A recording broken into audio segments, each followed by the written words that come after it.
Isang mapagpalang araw po mga kapatid, ang inyong pong abang lingkod, Pastor EJ, at nasa devotion number 62 po tayo ngayon. Sa aklat pa rin po ito ni Pastor Rick Warren, Open Doors. At ang title po ng ating devotion ay Learn to pray at all times. So, letter P, pray.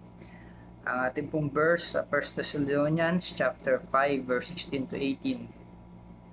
Rejoice always, pray without ceasing, give thanks in all circumstances.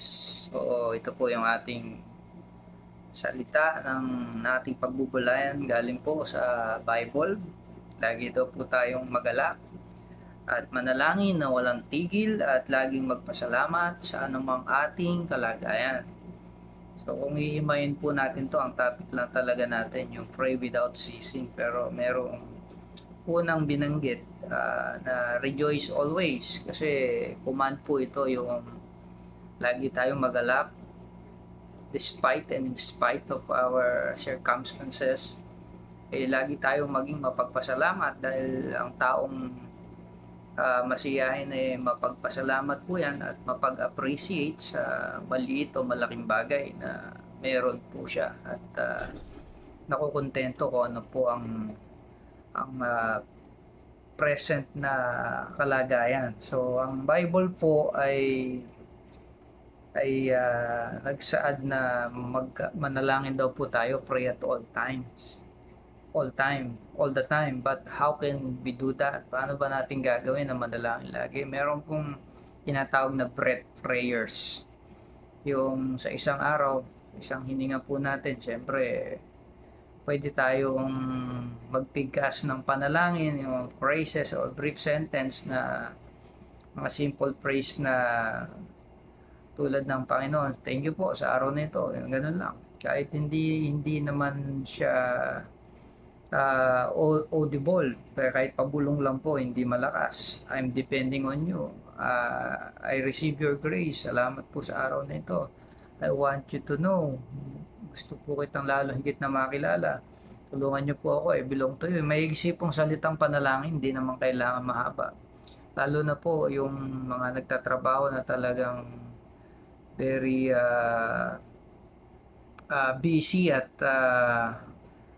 rush lagi sa kanyang mga gawain, pwede pa rin tayong manalangin na lagi nating practicein po ito. Kahit po yung mga scriptural verses ay pwede nating banggitin sa panalangin. Yung paborito ko po yung thank you Lord, you never leave me nor forsake me. Hindi mo ko Lord pinababayaan, iniiwan.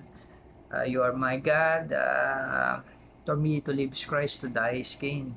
Buhay po ay sa inyo po, at I am dead to sin and alive in you Lord. At yung pinakapaborito po, you are my good shepherd, I shall not be in want. Ikaw ang aking mabuting pastol, din niyo po ako pababayaan. Yung mga short phrases na, simple phrases na mga prayer po na yan. Breath prayers po ang tawag dyan. Maigsi lang, pero kung taimtim po natin itong bibigasin ng ating mga labi, ay naunaman po ito ng Panginoon. Hindi kasi lahat maluwang po yung oras na pwedeng mag-pray ng 3 oras, katulad ng practice ng mga Koreano. Talagang kilala sila sa mga prayer mountain dahil mahaba po sila mag-pray. Talagang 3 hours pangkaraniwan, 6 hours yung mga Kristiyano po ron.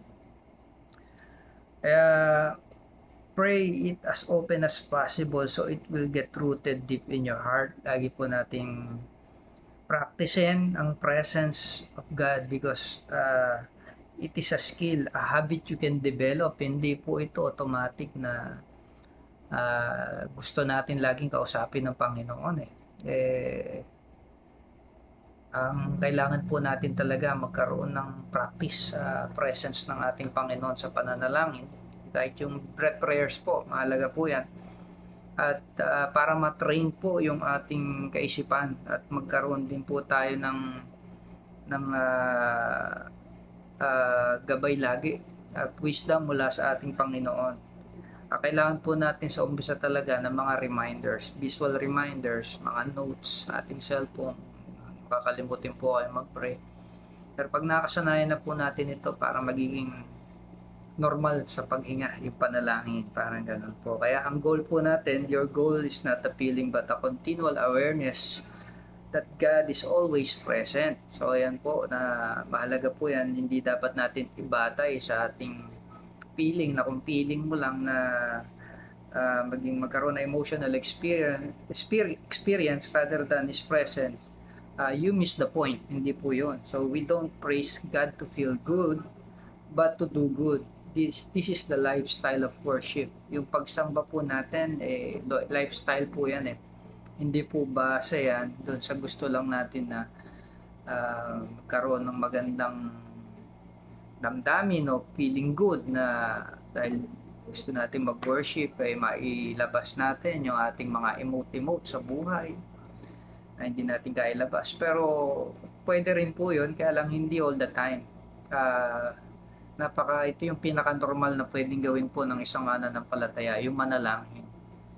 Kasi a man without God o a real man pray. Ang totoong tao daw po nananalangin. Kaya kung totoong tao po tayo ay practicein po natin na manalangin lagi sa ating Panginoon. Marami tayong pwedeng pagpasalamat po sa ating Diyos at masarap po yung nananalangin. Nahihingan po natin yung ating mga sama ng loob, yung mga kahilingan sa Panginoon, yung kakaroon po tayo ng peace of mind. Kaya magsimula na po tayo na laging manalangin at magpasalamat lagi, ano man po yung ating kalagayan. Palain po tayo ng Panginoon.